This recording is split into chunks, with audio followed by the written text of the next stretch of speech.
Hi guys, Kevin here. So Sennheiser sent us another microphone for review. This time we're going to check out their XS Left Mobile. This microphone is aimed towards anything. PC, tablet, smartphone, GoPro, action cameras, mirrorless cameras. Go bonkers with it. Multiple use of setups for your own pleasure. Yes. So when I tried to unbox this, I found out that this is a simple package. It comes with a soft cushy pouch that you can keep your left safe. It comes with a t-shirt clip. It comes with a windshield foamy bit right here. Please don't lose this. It's going to be a nightmare finding a replacement. And the lavalier itself right here. So this is a pre-polarized condenser with an omnidirectional sound signature capture. So it's around here, the pattern. And one thing that impressed me is look at the amount of cable. Like, look at it. It's 2 meters long. Even my longest lavalier mic was only 1.5. That extra 50 cm gives you a lot of flexibility. If you can use a mirrorless camera with a 55mm lens, go crazy with it. You can go shoot further away, have more bokeh in the background because bokeh is okay. So jokes aside, this microphone right here is using a 4-pole 3.5mm headphone jack. If you Americans don't understand, is TRRS connector right here. So let's say if you want to use it on an external recorder, which we will have some microphone tests, you may want to get something like a TRRS to TRS 3-pole adapter like this. Or if you're shooting on a smartphone or tablet that does not have 3.5mm combo jack, good. Get a Type-C connector, it's cheap. Even a $5 one like this works. Really, it works. So my tests will be simplified. I will be doing indoors and outdoor tests, and I'm gonna use it in different scenarios like capturing into the mirrorless camera, capturing using a Rode system right here, capturing into a Zoom recorder right here, or even my smartphone. So let's jump into the test. For our very first outdoor test, we'll be using the Sennheiser microphone hooked up to the Filmic Pro kit right here. So this is how, if you want to do reporter style, run and gun, wireless, so you don't have cables between you and your camera, this is how the setup should be. So testing 1, 2, 3, pink fluffy unicorn dancing on rainbow, she sells seashells on the seashore. This is an outdoor test. There's a little bit wind breeze, there's bird chipping down there and traffic behind me. So this would be a real world test. So yeah, there's even a train if you guys can hear. If you can't hear, that is good enough for me. On to our second test. Currently, the Sennheiser microphone is hooked up to my H1 right here. I tension it so there's no bumpy electronic noise.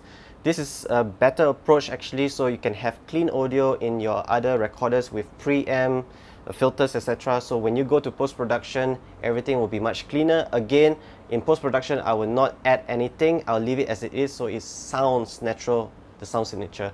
So currently there's a little bit of breeze from my back, from the sides right here. It's a little bit bright. So testing 1, 2, 3, pink fluffy unicorn dancing on rainbow, she sells seashells on the seashore. This is how I would sound like outdoors with a little bit of breeze, bird chirping and traffic in the background. This time the Sennheiser microphone is recording into the microphone port of the Sony a7 Mark III camera with the preamp in the camera set to 1, so we have the lowest noise floor since it does not have a much good preamp in the camera. So we are currently outdoors. Like I said earlier, there's birds chirping, traffic in the background, light breeze from the left side. So testing 1, 2, 3, pink fluffy unicorn dancing on rainbow, she sells seashells on the seashore.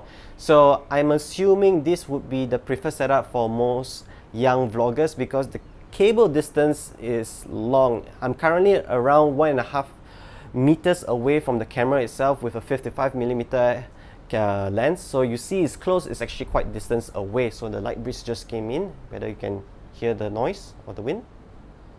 Can you?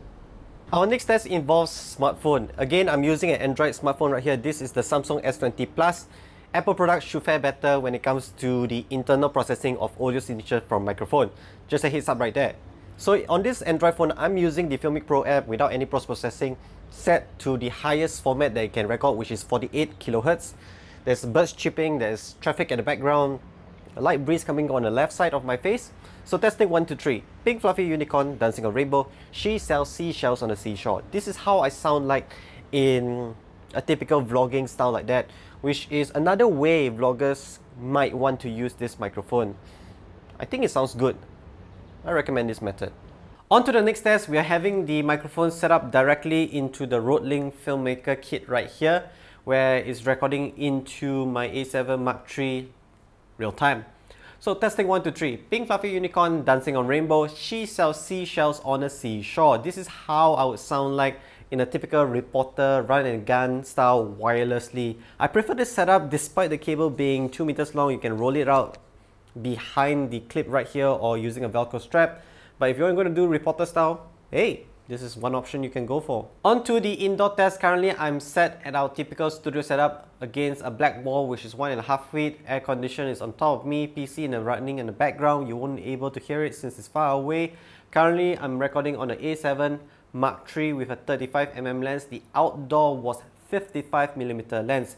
We have currently the Sennheiser microphone directly into the Zoom One recorder right here with the internal gain set to 37. That is the lowest noise floor that this recorder can produce. So, testing 1, 2, 3. Pink fluffy unicorn dancing on rainbow. She sells seashells on the seashore. This is how I would sound like on an external budget recorder like this. On to the next test. Currently, we're having the microphone hook up directly into the Sony a7 Mark III camera with the internal gain set to 1. So testing 1, 2, 3, this is how I sound like. Pink fluffy unicorn dancing on rainbow. She sells seashells on the seashore. Again, currently my setup is 35mm lens, so it looks a little bit more wider than the earlier outdoor shot. But the cable length is 2 meters long. You have a lot of room to play for wide angle lens to telefocal lens. On to the next test. Currently, I'm recording the Sennheiser microphone using a USB-C dongle into my Samsung S20 Plus smartphone. Again, like I mentioned in the outdoor test, Apple products should fare better when it comes to the microphone post-processing in the device. Android tends to be a little bit muffled or setback. So this is how I sound like. Testing 1, 2, 3. Pink fluffy unicorn dancing on rainbow. She sells seashells on the seashore. So yeah, I believe from my outdoor test, there won't be much difference right here, just slightly muffled, a tiny bit unnoticeable. This is one way people are going to use this microphone since it's affordable. People just could hook up to their phone, set it far, far away, and boom, you are an international vlogger. So here's my verdict after using this mic in 2 different scenarios, indoors, outdoors, with 4 types of recording. I can say the microphone right here sounds good. It picks up less environmental noise because, again, lavalier, omnidirectional, small area of capture, always a plus point.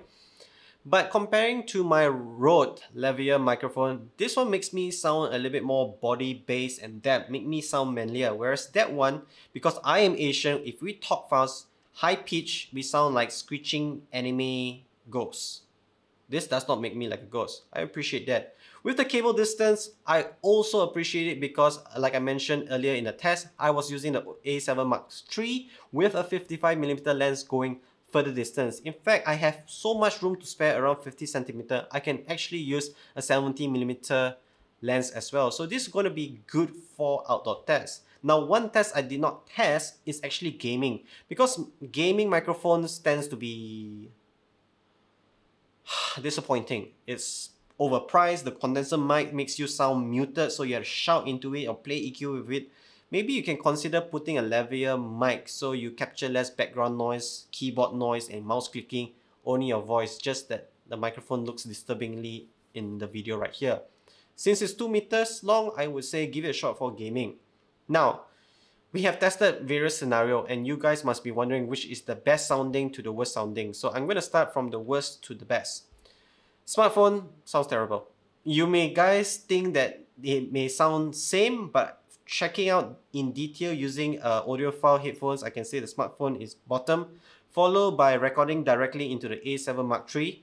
The second best was surprisingly using a Rode system as an intermediate medium. Then first best is definitely recording into the H1 Zoom for better clarity. So if you have an expensive recorder like a Zoom H5 or Tascam mid-range, definitely this would be better for interviews or podcasts. So again, would I recommend this?